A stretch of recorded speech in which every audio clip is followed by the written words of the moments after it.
Reconstruction and Rebuilding, Reparation, Assets, Closing Sanction Loopholes. I start by noting all of the panelists here are members of the U.S.-Ukraine Foundation's Friends of Ukraine Network, and specifically FOUN's Reimagining, Reconstruction, and Recovery of Ukraine Task Force. The chairman of that task force is Anders Aslund, who has been a dear friend of Nadia's and mine for quite a long time and a great supporter of the foundation. Professor Charles Becker is a research professor of economics at Duke University. Professor John Hughes is from Drexel University, and interestingly enough, a collaborator on other matters with General Phil Breedlove, one of our National Security Task Force members. There's a lot to cover, and I'll get out of the way here and call on Anders to begin.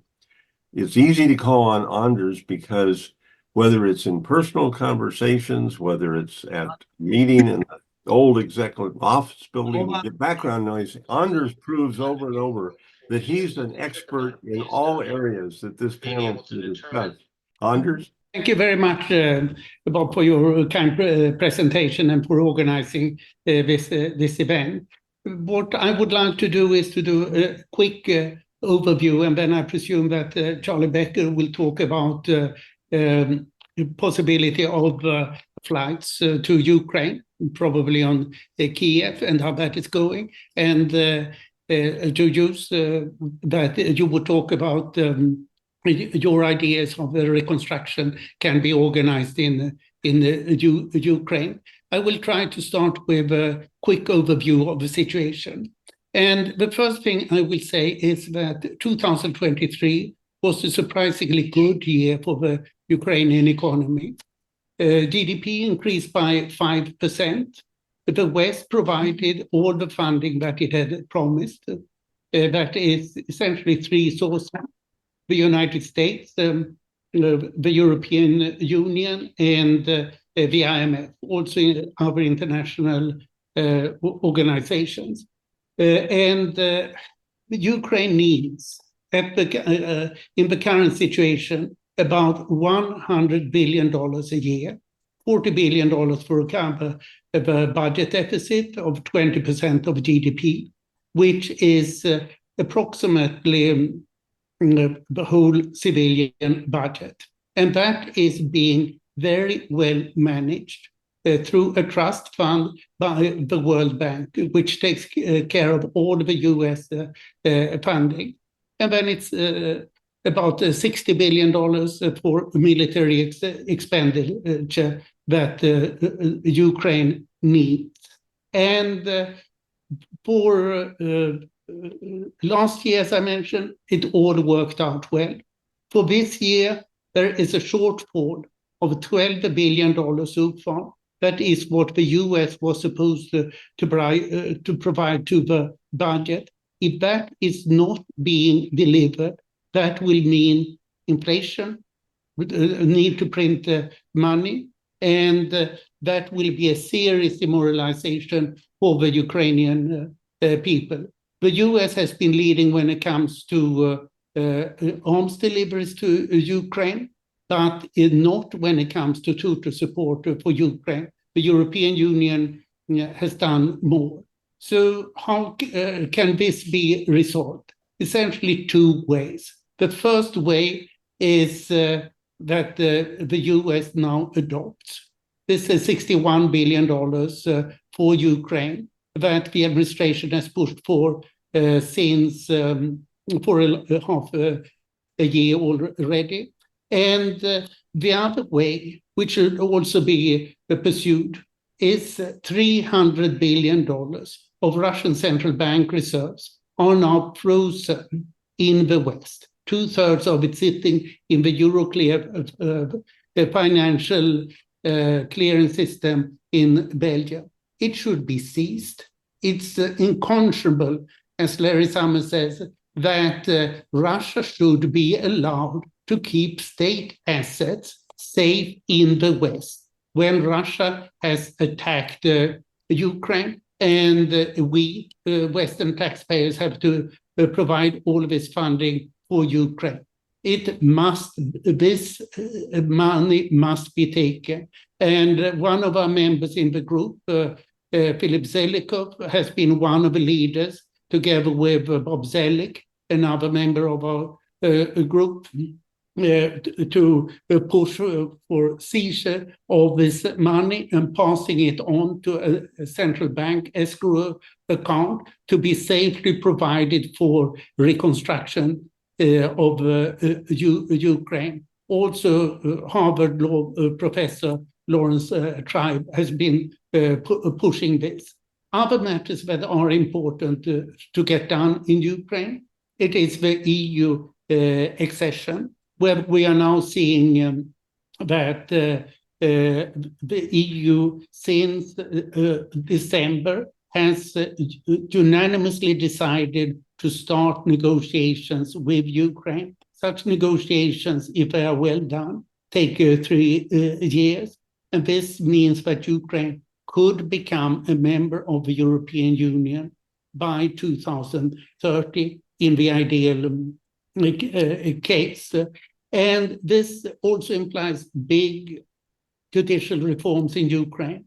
Ukraine has, in the last decade, risen sharply on the corruption perception index of Transparency International from 142 rank to 104 rank. And this index is a laggard, so Ukraine is actually doing even better.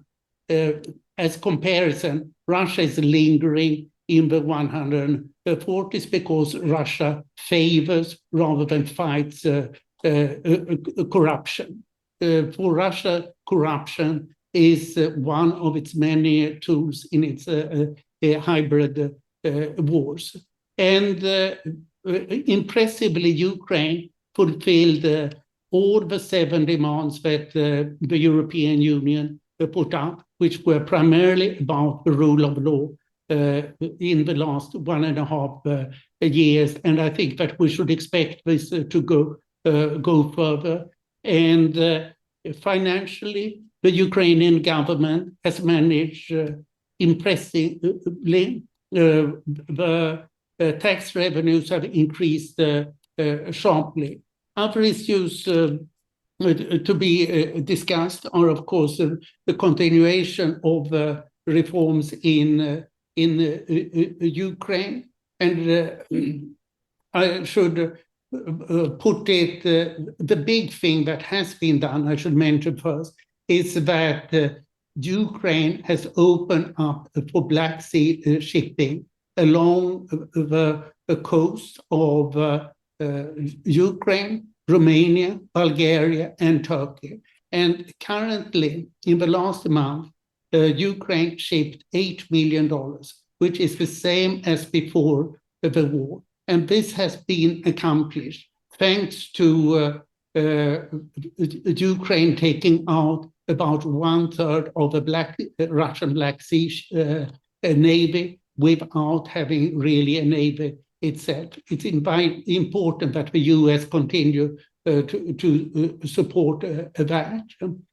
And moving back to the reconstruction, won't touch too much on the Hughes area here, that is, it's important to establish a strong executive for Ukraine's reconstruction. The European Commission has now set up secretariat, or rather the G7 countries have set up a secretariat at the European Commission where they are coordinating it, but it should be open to all donors, and it needs a strong Ukrainian reconstruction agency with a strong executive. And then, as a final point, I should mention that there should be no loan restructuring as long as the war lasts. And there should be no loan restructuring, because that means that private creditors are taking the cost. Instead, that should only be done after the war has stopped and the West has seized all the Russian sovereign assets in the West. Let me end on that and pass on the floor to Charlie and Joe. I endorse everything Anders just said, and I'll try not to repeat it. I should mention, actually, since Anders said I would talk about it, and I had promised to, when we think about reconstruction, there are 2 or 3 things that come in particular to my mind as important steps. And one of those is the reopening of airports. I and Peter Devine at the National Economic Council in Boston College and Michelle Schulze at Duke have been looking at the possibility of what are the consequences when, after conflict, that airports reopen.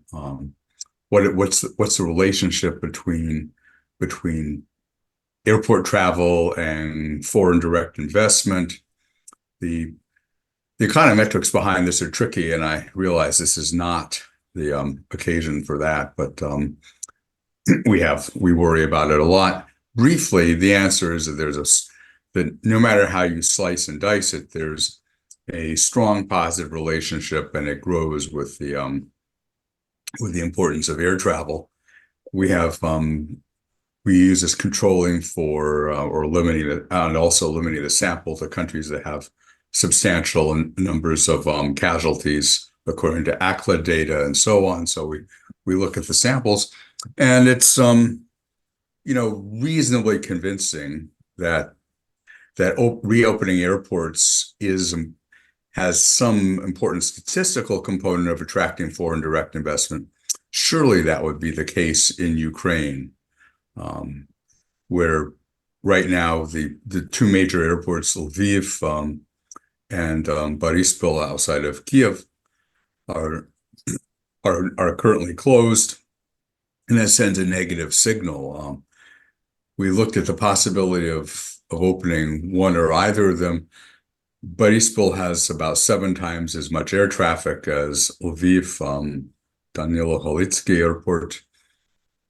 And so it seemed like the natural place to open. However, in the short term, because although it's very unlikely that there will be deliberate attacks on civilian airliners, in practice, during warfare, there's confusion, and traveling over, basically an hour and a half of Ukrainian airspace invites, there are likely to be accidents at some point. So the conservative thing would be to start with Lviv and then eventually progress. But as a signal, we believe it would be very important. And certainly the empirical studies based on fairly vast data set we've compiled bear this out. Second thing that I would emphasize is the importance of encouraging people who emigrated to repatriate to help rebuild the country. And there are a variety of incentive mechanisms that could lead to this once down the road, there are sufficiently safe places or the parts of the country that are currently safe that would encourage people to return to. An obvious strategy would be to give incentives based on time. If you track people who are returning, giving them privileges for possible future work experiences in the EU or North America, or giving them access to future pensions if they become refugees. There needs to be an incentive system to get especially skilled labor to return home. If that doesn't happen, then the Ukrainian economy is going to be stunted in the years to come, and it's very difficult to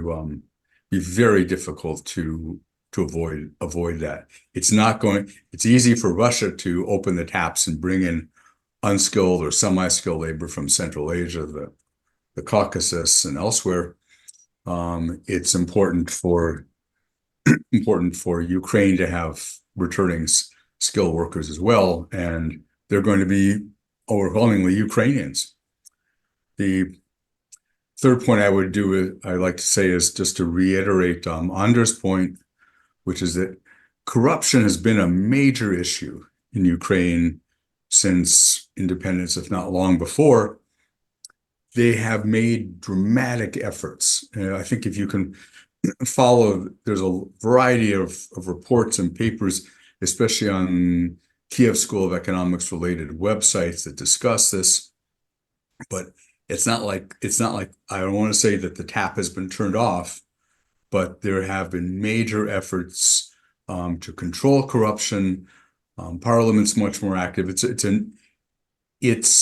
I've heard many people say it's hopeless, and that clearly is not the case. They've been making major progress. They're, among other things, they're monitoring it much more effectively than in the past. So I'll stop there, but those are three key points.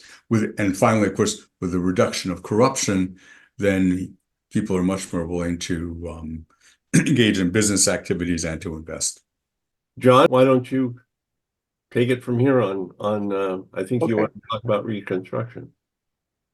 Yes, I will. And first, before I get started, I want to say thank you, Bob, for the chance to be here today. And I've really enjoyed speakers, not only in this last session, but the speakers throughout the day. I've had a chance to hear most of the conversation. Really a terrific program. And thank you for all of your efforts for putting this together. And so I wanted to talk a little bit about ideas of Reconstruction as part of this group, and hopefully open up the floor later for some questions. But starting just with the idea, first of all, that Reconstruction, as we've learned from wars and other theaters and natural disasters and some other events, the Reconstruction is a really complex effort. And interestingly, General Clark sort of stole one of my themes, is that when we talk about Reconstruction, you want to plan from the end state. And he talked about planning from the end state in his discussion before lunch.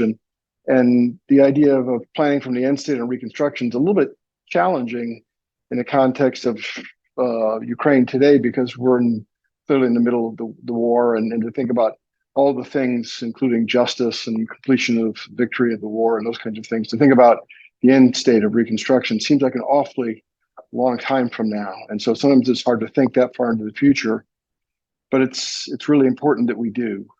The reconstruction efforts in Ukraine are going to be unbelievably expensive. A year ago, the World Bank came out with estimates over $400 billion, and a lot more destruction has taken place, and a lot more challenges now exist even from that point of calibration with regard to the costs of all of this. And I also point out that I think it's important for us to be thinking about Reconstruction today, because as General Breedlove talked about previously, in the war effort, it's not enough to say, well, be there as long as it takes. It's how long does it take to do what? And in Reconstruction, how long does it take to do what? That do what is a really important part that's oftentimes hard for people to understand and understand why the investments should be there. So I think the idea of considering Reconstruction today while the war is ongoing and thinking about it from the perspective of cost and the endurance that will be required for Reconstruction is a really important activity, even if it seems at times a bit premature.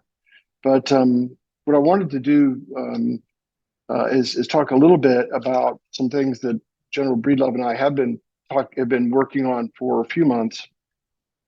And I noticed that in the title of this conference, the term enduring peace exists. We've been using the term durable peace, but the two are very, very similar, and there's only subtle nuance between the two. But the idea of an enduring peace has to do with long-term, sustainable peace that's also able to adapt to changes that could otherwise plunge things back into conflict. And the approach that we think about when we think about Reconstruction and the development of an enduring peace, we think about a systems of systems approach. And again, that was a systems of systems approach came up in the discussion of how one administers war. It's also how you administer an enduring peace.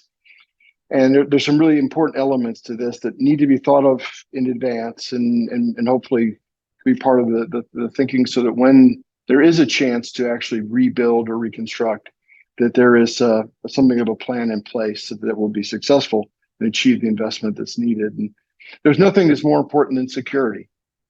Establishing security through NATO and other methods for civilians, I think, is a critical first step, but insufficient.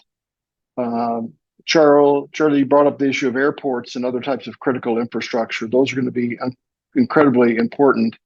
And Anders, you brought up the Black Sea and the ability to export from the Black Sea. That infrastructure too will be absolutely essential as we go forward.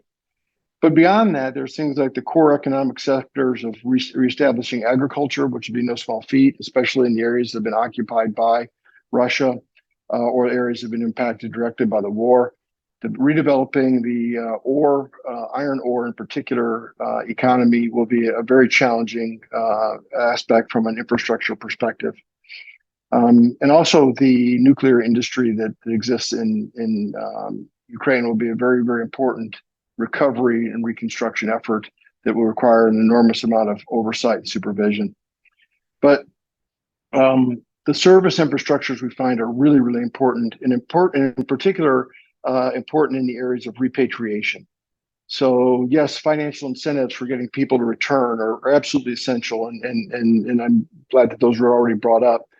But the idea that bringing families back to Ukraine will be very important. We've seen in previous examples where people may have financial reasons to work back in their home countries, but families won't return. And oftentimes that comes around to certain infrastructures, healthcare, education, housing, and a whole range of different issues that really have to be thought of to achieve repatriation and rebuild economies. We've learned a lot in efforts in Afghanistan and Angola and some other places, how important culture is important in reconstruction, incorporating the thoughts of culture, and that brings in the needs of civil society, working hand in glove with people who are involved in the physical reconstruction efforts, and creating communities that eventually represent what is needed for the durable peace that seems so far away right now, but something that has to be thought of really, I think, today. So I was really happy to be involved or hear the discussions previously. They really set the stage for some of the long-term thinking. I know it's difficult to sort of steer away from the thoughts of war to think about the ideas of enduring peace, but it's going to be a significant challenge and a very expensive one, and one that's going to require efforts in Ukraine and from the world community. And so with that, that's what I wanted to do to sort of open the dialogue. Bob, I hope that was useful. Well, certainly it was. And it looks like something came up and Anders had to back out here for maybe for the rest of the afternoon. I don't know. You brought up, and I think Charles did too. I know that there have been earlier discussions about this, and you brought up that Ukraine has an awful lot of people who have left Ukraine and are working, primarily in Western Europe. And this war has been going on for 10 years, and we don't know how long it might continue. While they're working there, you have to accept that some of them are building pension plans and getting financial links to where they are that are going to be an incentive for them to stay and not come back, no matter what their personal desire might be. And I've heard a discussion, I can't talk about it, but maybe you can. There have been thoughts put to this, and apparently some experiences in the past, of how working with those other countries, Ukraine can set up opportunities for people to return and work in Ukraine and not lose those financial benefits they have built, say in Western Europe, maybe in the United States as well. Can we talk about that a little bit? Charles? Yeah, sure. First, it occurs to me that it's instructive to look at some of, well, countries that have had vaguely similar experiences and not done well. And in particular, I'm thinking of Bosnia, where the profession essentially, after the three-way civil war, the professional class largely left, and as far as I can tell, really hasn't returned. Bosnia has never regained its pre-Civil War potential, and is very, very, very slow growing. The parts that it also remains a very divided country. So there's lessons to be learned from that, and there was virtually no effort at encouraging people to return, no guarantees provided. And I think that's what, if you're thinking of, okay, what did Bosnia do wrong? What could the EU have done? Then providing, people, professional class people in particular, who are highly mobile, they need to have the assurance that if things go badly, they will be able to leave once again, and there will be incentives for, their pensions will be portable, their school, whatever achievements they have, their professional degrees will be portable, so that they're willing to take the chance of coming back, perhaps with substantial aid geared at providing, well, supplement housing for those whose housing has been destroyed, and other job creating opportunities that make it attractive to return and take a chance. If this doesn't happen, it's difficult. Ukraine will be permanently stunted, the way that has happened I think in Bosnia, and to some extent Serbia as well. Joseph? Yeah, I would add. First of all, I agree with everything that Charles said, and I would just add a little bit more to it, maybe, and from our experiences. And I'm going to point to natural disasters, and when people are dislocated from their homes because of natural disaster, what we see in terms of people returning, and oftentimes it's not as many as you would expect, and in some cases it's quite a bit less than you would expect, and the economic components of it are important without question. But there's a number of roadblocks that pop up in bringing people home again that sometimes are underappreciated initially, but in retrospect are seen to be very, very important. And a lot of them come down to the issues of a family unit. This is not the only thing, but it is an important one. And the needs for safety of the children, and the needs for primary education, access to health care, and in its broad context, along with jobs and all the financial components. And when we think about repatriation in Ukraine on a much larger scale than what we think about for a natural disaster, we're looking at not only urban centers where, for example, manufacturing jobs and some of the white collar sector and those kinds of things would be important, but we have a large agricultural land as well, where many of the battles are being fought today, and where the landmines are so dense, and at least in the eastern parts of the country, for example, and bringing families and then units back there that will participate economically but also regain their homes is an enormous challenge based on what we've seen in natural disasters and other wartime situations. And so sometimes it's very small barriers, you would think, that cause considerable hesitation for people to come back, and that's unfortunate, but something that I think is going to be thought through in terms of bringing people back to Ukraine, not only into the urban centers like Kyiv, but also into the countryside where agriculture is so important.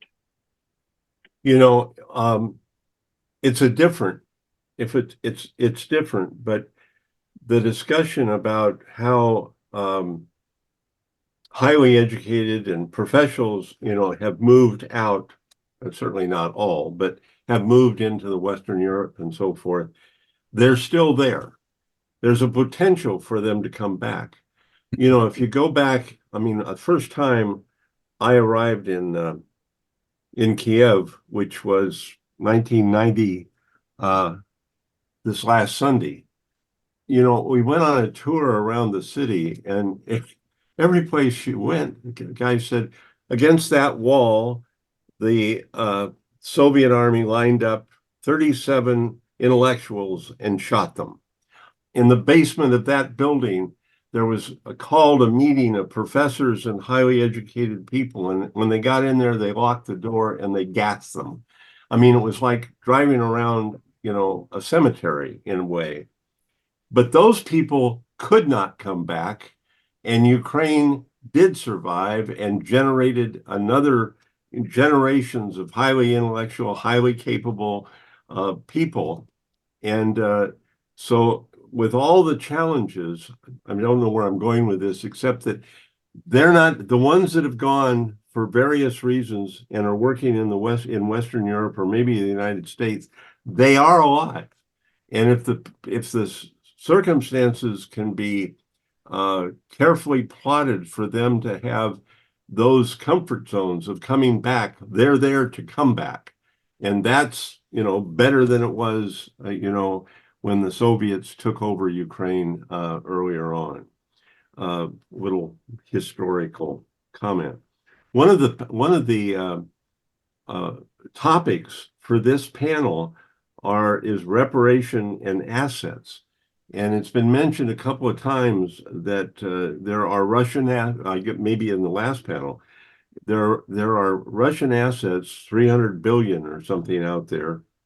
And there's talk about using them for Ukraine. Why are those Russian assets being able to be kept safely in non-Russian banks and so forth when they are destroying Ukraine?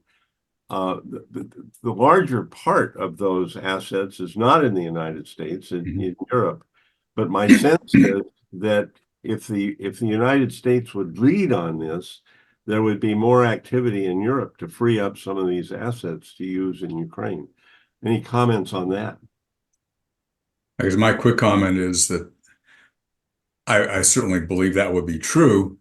From a pure game theoretic standpoint, that I retreat into economic theory, since the United States has a relatively small amount, by taking a first step, it's important as General Breedlove, General Clark, and others have said this morning, and I thought were fabulous, if depressing presentations.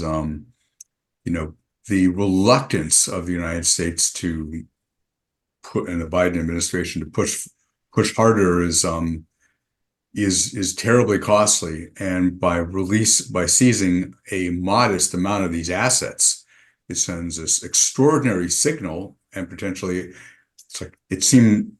strategically seems like an easy step to take, and then creates a real threat to Russia, because they don't know what the Europeans, who have far more of these assets, would do afterward. Yeah. Joseph, do you have anything on that? I would add a little bit, and I'm not an economist, so I don't want to get too far outside of my comfort zone here. But when we look at the amount of money that will require to reconstruct, rebuild, reconceive Ukraine, it far exceeds the $300 billion of those assets. And I'm just thinking about a balance sheet saying, do we have enough money to achieve what needs to be done? And I think there are some entities that would be willing to provide that. And I'm looking mainly at China as a country that would very much like to invest into the future of Ukraine when the war is over. There's tremendous assets that China, I know, would like to somehow incorporate into their economy. But the real nimble money is not going to be probably in governmental transfers. The real nimble money over the time period of Reconstruction is going to come from the private sector. And the idea of investment coming from the West in the reestablishment of industry, the reestablishment of commerce, and those kinds of things should be, in my opinion, made attractive early on. Some of that's going to be security, to be able to provide so that investments have insurance and those kinds of things. But also the idea that there isn't tremendous technology base in Ukraine and a great educational system historically in Ukraine that could be rapidly invested in to build human capital as well. And I'm kind of touching on a few different things, but the idea that security efforts are made that allow for private investment and the security of those investments, to me, is a very important aspect of what comes next, in addition to whatever funds from Russia's holdings in Europe could be transferred. You know, one thing that comes up with that is, I think you're right. And certainly looking at the United States, whatever the United States would be prepared or will be prepared to put forward for reconstruction, I have to believe is a very limited amount. I mean, it'd be large dollars to us, but a limited amount in comparison to what's going to be needed. But I think our government is and should be looking at what they can do with early investment, whether it's airports or whatever else, that would set the stage for it being easier for private investment then to come in. You know, whether it's structural or whatever. What are those early investments that can set the stage for private industry to start coming in and investing and building and so forth? Are there a few specific areas that those early dollars could be spent on to set the stage? I would emphasize what Professor Hughes just said, which is that ultimately the big money that's going to come in is going to be private sector money. Therefore, what the public sector money and hence support from the U.S. and abroad, insofar as we provided any direct financial support, and it's not clear we should, would be on helping rebuild infrastructure. Because that's beyond that, providing tax incentives to American firms to invest in Ukraine, much as we do, we have programs, that support investments in Africa. I think quite appropriately, you can do the same here. It would be easy to structure incentives that would encourage American and eventually other European, Asian firms to invest, and that's where the big money is going to come. Not difficult at all. Infrastructure would include roads, airports, to the extent that railroads damaged. Demining in particular is absolutely essential. That's where it should be provided. Beyond that, figuring out where, if you just treating, we haven't talked about this today, treating Ukraine as a single entity is possibly, I haven't thought this through carefully, but my instinct is that one should want to provide additional incentives for areas that have been particularly war torn. In having if you just provide blanket incentives, then firms will set up in Zakarpattia, perhaps Lvivska Oblast, and that's not that's important, but it's not as important as getting people back further east, rebuilding the areas that have been really war torn. Well, in that context, I mean, in the discussion that I was a part of, somebody brought up that, when you talk about restructure or infrastructure, one thing to look at, and individually, these would not be all that expensive, but there are what I will call small bridges, but small bridges in the agricultural area, so that those farms, once demined and producing, have a way to get their product out. Yes, you can see some horrific pictures of major railway and other things that have been destroyed, but some of those small bridges and so forth are going to be a major, major import to the economy. I found it interesting because I hadn't thought about that. That's not my area, but when I heard it, I thought it makes a lot of sense. we also have in our title sanctions, and a little historical point. The Friends of Ukraine network that we created in at the time of 2014 when Putin first came into Ukraine and Crimea. That's when Friends of Ukraine network came together. And a number of the people who participated could not put their names on it because they were in the government at that time. So there were only 4 or 5 of us whose names were on it. But the first thing that Friends of Ukraine Network came up with, a list of, if I recall correctly, 63 sanctions, individuals and entities. And I don't remember anybody thinking these sanctions, were a panacea. But the point was, and what we tried to do, we pushed to have them all implemented immediately. And if you did that immediately, the entities that would have been sanctions would have sent an incredible message to Putin, because they would have been debilitating to a number of his friends and institutions. Unfortunately, despite our pushing and going after them, I think it was 4 were put into effect in August, months later, which sent an entirely different message. And my own personal view, and I know some of our Friends of Ukraine network believe, sanctions are a very important tool, but they really are, their effectiveness is very limited unless they are in support of significant military action. They're a backup. They're not the thing that will win the war or deter Putin by any means.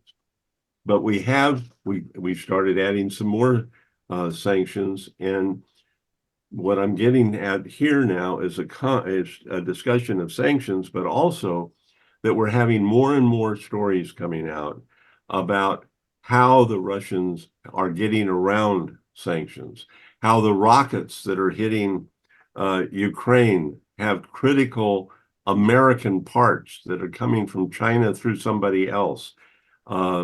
Sanctions have their limitations, but I'd like to have a little discussion about that and what we might be able to do to try and make them more effective as we go forward. Charles, any thoughts on that? Well, I'm not an expert on this, so I'll mostly defer to Joseph, but I would throw in there that I think it's, the frontiers are highly porous. Some places are very difficult to affect. Obviously, China can get access through, a variety of ways, and that's how a lot of it ends up.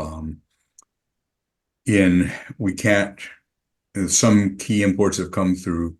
Kyrgyzstan's exports have gone up to Russia by a factor of like 10,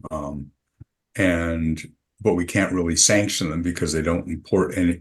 They produce one major good of their own, gold and tourism, and those are not easily sanctionable. But beyond that, in addition to sanctions, and I'll let Joseph talk about our efforts to. There are countries like Kazakhstan, in particular, Uzbekistan, arguably Azerbaijan, but especially Kazakhstan, which is, the government is actually fairly well disposed to the United States, and if it lived in a safer neighborhood, would be even more disposed. Efforts to woo them away is costly to Russia, and I think we haven't fully exploited our potential to create problems in Russia's backyard. I think that's a fair point. Joseph? And I would, again, I agree with everything Charles has said. My thinking on the use of sanctions is that the outcome that we've observed is probably foreseeable or predictable, because we're working in integrated power systems, economic power being one of them, and sanctions being a tool in that. We're working in adaptive natures here, and so to push only in one area only causes the organism you're pushing against to modify itself someplace else. And it's more important to be able to push across a spectrum of power instruments to affect change. And I think the huge emphasis on sanctions, or the large emphasis on sanctions, whatever the right term there is, causes Russia and Putin to adapt in other areas that then sort of compensates for what we've done. And we see that in what's called adaptive systems all the time. And a lot of times we think of situations like this as being adaptive systems. And the approach that I guess that I've learned from General Breedlove is this acronym DIME. DIME, D being diplomatic, I being informational, M being military, E being economic, and that spells DIME. And to push only in one of those and not work in the other three with some balance and some complementary interactions, that you probably don't get very far in the end. And so I'm not an expert in sanctions per se, but the idea that you isolate your attack in one of many areas, in this case using the DIME acronym, one of four, just means that the system that you're working against will adapt in the other three, and you'll probably not affect much in the end. And so I think the idea of working in systems approaches is I think both General Clark and General Breedlove were talking about earlier, is apropos here. To think that just more and more sanctions will eventually cause some change that we want is maybe wishful thinking. It's interesting you brought that up, because I learned DIME a number of years ago from General Breedlove, and I've used it. I'm always giving, as you did, giving attribution, and it's not hard to look at that. Diplomatic, we can have some questions, serious questions about how well we've done there, except for the administration has kept a lot of cohesion in Europe in support that they need to be complemented for. Information is another matter. I mean, we are woefully behind in the information war. Putin is very, very good at that, and we can feel it. You can feel it by reading little phrases and articles that have gotten planted in the mindsets of Americans and in our politicians. Military, we've all talked about, and economic, but DIME is something to refer to see if you're really putting your best foot forward. One question that was asked, and I'm just going to put it forward because it'd be interesting, certainly for our one listener, how would we define corruption in Ukraine? I say this as somebody who certainly saw and testified about corruption being systemic when it became independent, because it was systemic in the Soviet Union, and feeling that they've made a lot of progress, not enough, but a lot of progress. But I have also found it somewhat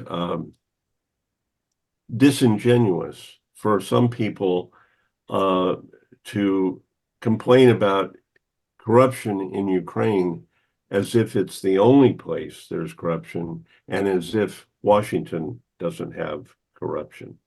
But having said that, at least one listener is interested in how we would define corruption that we see or are concerned about in Ukraine. Thoughts? Well, first, corruption is you can think of it as taking n-dimensional space and compressing it to one. So it's a whole lot of different things, and they're, everything from having having contacts, that will help you make arrangements that you're not entirely paying for, but may have reciprocal obligations, in fact will, to making outright bribes. Bribes are not the most important component of this, I suspect. There is outright theft as well. Way back when I first started going to Ukraine in the 1990s, I remember writing a little piece that was translated in a Ukrainian journal, and I think the essence of the point was the only thing worse than organized crime is disorganized crime. In that Ukraine was plagued for a long time by many different bodies who were sufficient to muck up the system, but not necessary to ensure that that things worked. And it was paralyzing.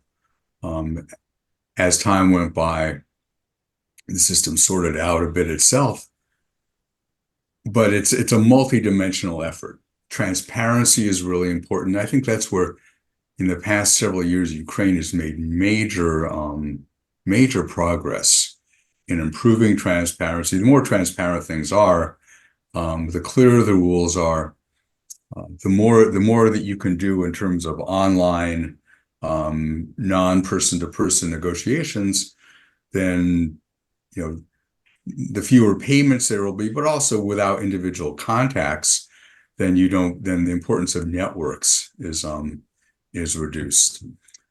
So it's a huge dimensional concept, and I suspect that that progress has been made much more in some than other areas, partly with in a wartime economy, you have large sums of cash, you have large expenditures that are easy to, where the opportunities for skimming off are substantial. That is not unique to Ukraine. Well, I would also add that, the thing that gets lost in some of these criticisms, we're spending so much money, we're sending so much money to Ukraine and they're corrupt. Well, yes, a lot of money goes to Ukraine, but a very small fraction of what we quote unquote invest in Ukraine goes to Ukraine. It's being spent here. And so, you leave a public or a constituent that doesn't know any better to thinking that, we've given, $50 billion and it's gone to Ukraine and they're corrupt. Well, how much of the 50 billion? Well, most of it is right here being spent on jobs in the United States.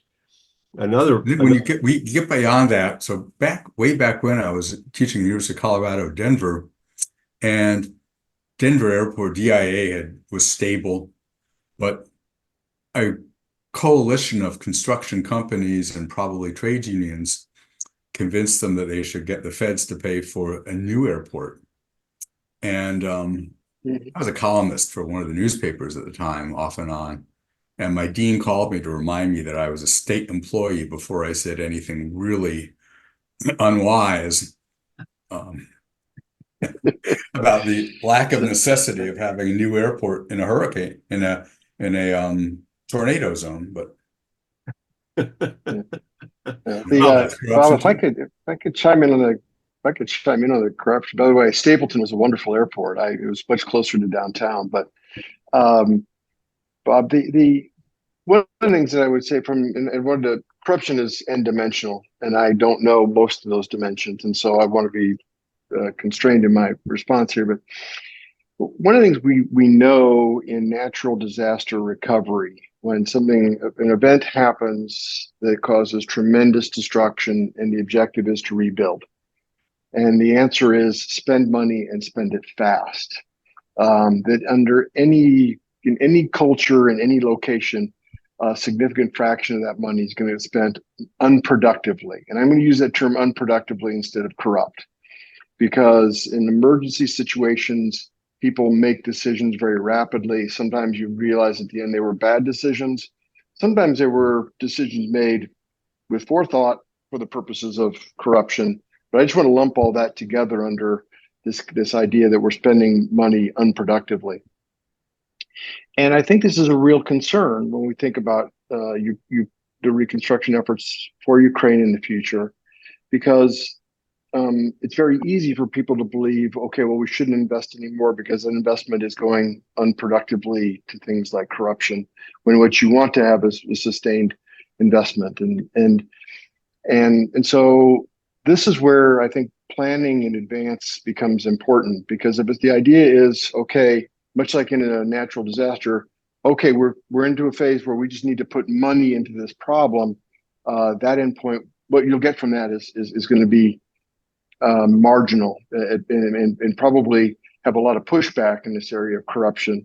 The idea that there's some prioritization and thought beforehand can direct that. And I actually think that was one of the things the Marshall Plan did very well in Europe, is it gave some directions for some priorities for investments that improved the investment capability from private sector to come into a war-torn Europe in 1947, 1948, and beyond. And that idea here in Ukraine, I think, could be very important as it addresses this concern of corruption. It will not eliminate corruption, of course, but I don't think in any culture, in any society, you have zero corruption. But the idea that when large sums of money are going to be transferred, and they will need to be transferred for the sake of reconstruction of Ukraine, that they are thought through a lens to minimize just the idea of emergency response as opposed to measured and productive investment. And that's not a simple effort to be able to do that. In the case of natural disasters, there's no recourse, because a tsunami hits or a tornado comes through or an earthquake happens, and immediately you have to go into an emergency response mode. That should be avoided here. The idea should not be emergency response, as it should be a more calculated approach. And in some ways, the Marshall Plan is useful. I don't think it's a blueprint, but I think it's useful in how we would think about this approach in Ukraine. Well, I can just chime in very quickly and say, if you go to Google Scholar and type in Hurricane Katrina response corruption, you'll get a series of articles on, quite seriously, on how it occurred, how corruption in various facets takes place, and mechanisms for mitigating it. You know, the previous House Speaker said infamously quite a few months ago, we can't give Ukraine a blank check. And that caught on, and people use it for some time. There was never a blank check. And whatever was being, quote unquote, given to Ukraine was coming from Congress that had all the authority to put all the controls and guidance and supervision that it wanted on that. And there was quite a bit. And I just think that was a very unfortunate phrase by McCarthy, and it had a life that lasted far too long. When you're talking about corruption, Nadia, my wife, has often used, after being in Ukraine in those early years, she used a quote from Tammany Hall, there's honest and there's dishonest corruption. In Chicago under Daley, you may have put out a contract to build a road, and it was corrupt because you had it fixed so that so-and-so got the contract. But the road was built. In Ukraine in those early days, you put out the contract, you gave the money, and the road wasn't built. That's not going on now. I mean, the transparency you were talking about, they've overcome those early gross examples of corruption. And I'm often concerned that a lot of the people that talk about corruption do not give the credit that is due to Ukraine, especially in wartime conditions, how far they have come in cleaning. I'm not satisfied with it. The civil society is not satisfied with it, but they have come a long way and don't deserve not to have their progress acknowledged. But I always And love I think if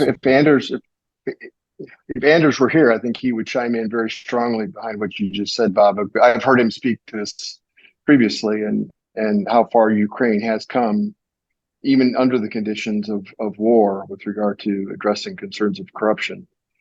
The other thing I would add to the discussion of corruption is as you were mentioning, there's perception in this, because it's not it's hard to define sometimes corruption, and some people will say, well, we're spending money on something that has it's not important, to the bridge that goes to nowhere.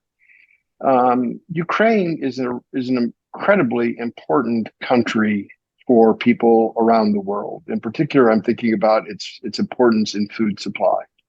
And I think that there could be perception, as it relates to corruption, of expenditures towards things that people don't understand the benefits of, because they may not benefit directly themselves. So, for example, in America, we may not see the importance of Ukrainian wheat exports directly in Kansas, for example.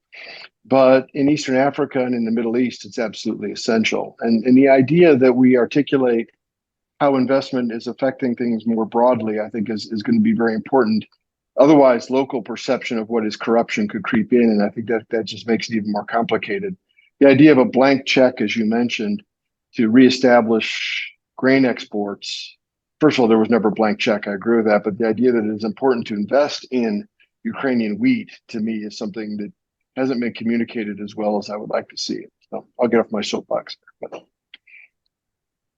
Well, I certainly agree with you, and the Africa and parts of Asia certainly felt it when the grain was cut off, and we the United States have programs to help those areas, and there was help to be made in Ukraine by making sure that embargo wasn't effective.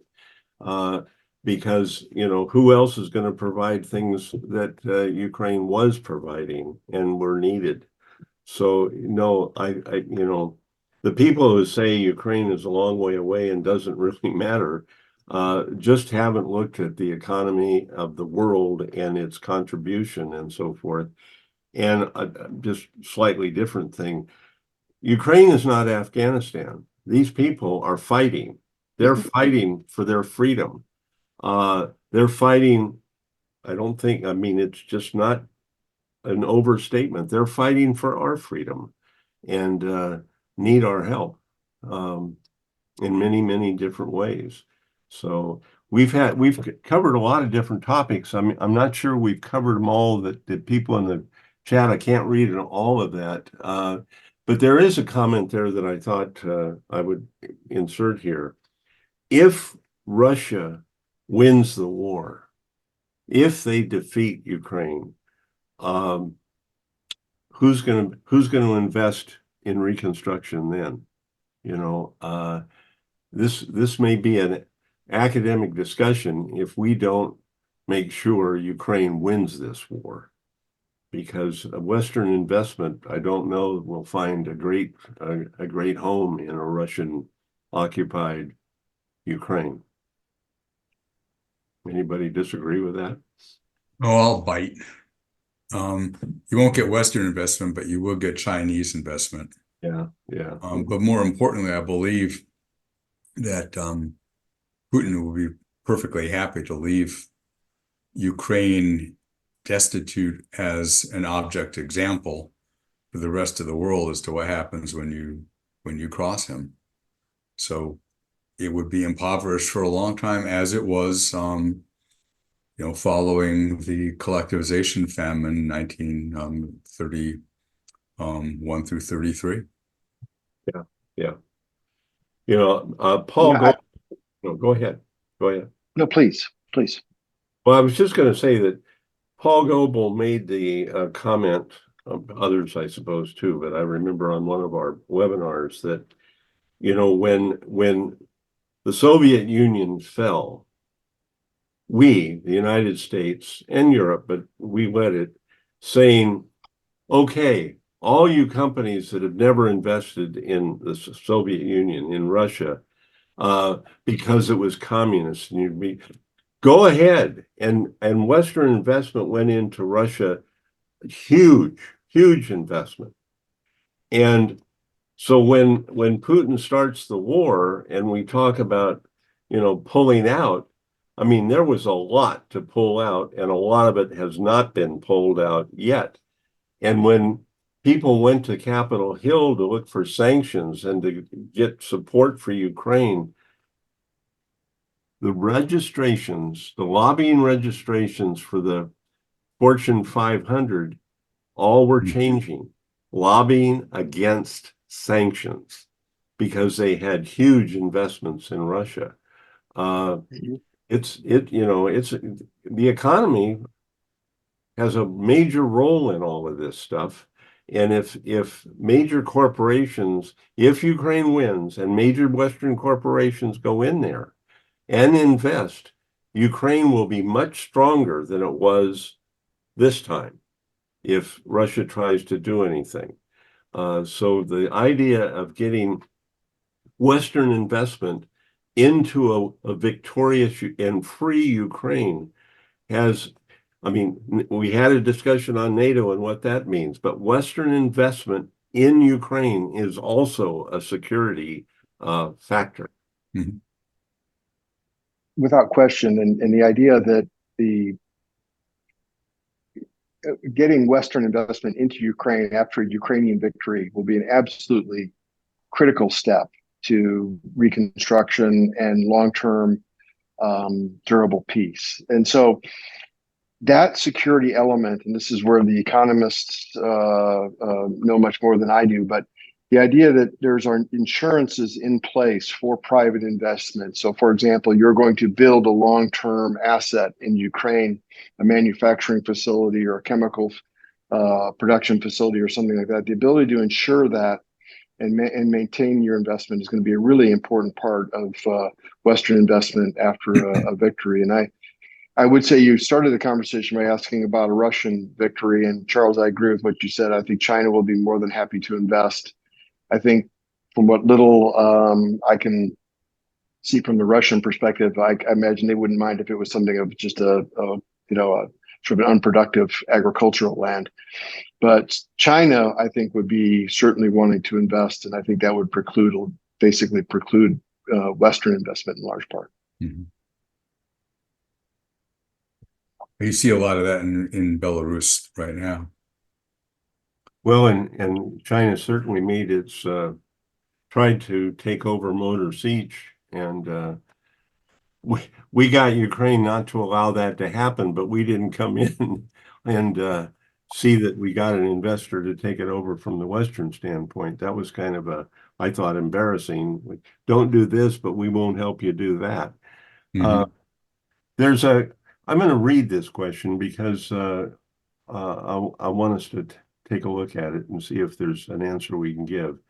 We are the American Found for Ukrainian Reconstruction from Columbus, Ohio, and we are working on projects to provide temporary housing to refugees from Mariupol on the Ukrainian-controlled territories. We do it with our own money, which is coming to an end. Can you, speakers, tell us which American organization or organizations we might be able to turn to for help? We don't ask for hundreds of thousands, but we need some help if Mariupol refugees are going to be provided housing. I don't have an answer to that.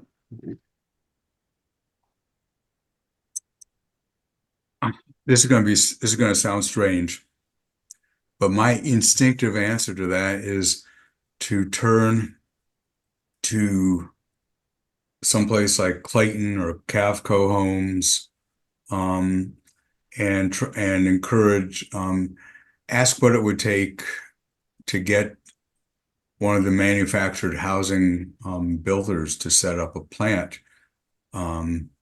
in Western Ukraine. I do know, I don't have all the details. We do have some cooperation with one group that is working with a manufacturer in Ukraine to make temporary small houses. And I don't know that addresses it, but this is it's obviously I've looked at that. If that person would care to write me, it turns out this is like another side is I happen to be fascinated with the manufactured housing industry in this country, and I'm happy to. I need to think about it offhand because I wasn't thinking about it this morning, but I'm happy to suggest some contacts. I guess just because they write me all the time. Yeah, I'll find some contacts in manufactured housing industry. If it was Texas, I'd just say reach out to TMHA, Texas Manufactured Housing Association, but I need to find one in Ohio. Turns out that manufactured housing production is almost constant returns to scale. It's very low tech, and you make housing very quickly. Edward, if you've listened to that and you want to get in touch with Charles, if you email me, I'll give you my email right now. It's fairly straightforward. Robert at Robert A. McConnell. There's no punctuation. A is my middle initial. Robert at robertamcconnell.com. If you write to me, I'll get that to Charles. Joseph, do you have anything on that little discussion? I really don't. My first thought went immediately to organizations like USAID, but I don't think that that's really what the question is asking. I think what Charles was mentioning is much better than anything that I could think of. So I wish I had a better answer. Yeah. I wish I did too. So I think we've treated all our topics. I don't know. We've got 15 minutes. We don't have to use the entire 15 minutes, but why don't I give each of you an opportunity to make some closing remarks? I mean, we've had a broad-ranging discussion. Our topics were reconstruction, rebuilding, reparation, assets, closing, sanctions, loopholes. So why don't I start off, Joseph, closing remarks? Well, first, just as I began, thank you for organizing this wonderful day. Tremendously informative and an honor to be a part of it. I was really struck by what General Clark said earlier with regard to planning, starting from the end state that we hope for.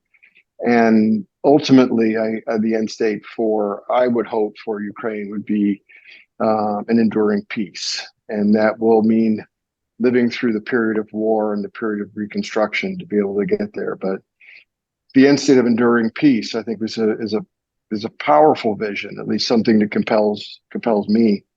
And I think what was recommended by General Clark earlier this morning, the idea of planning for that end state, beginning at that end state in our thinking is very, very worthwhile.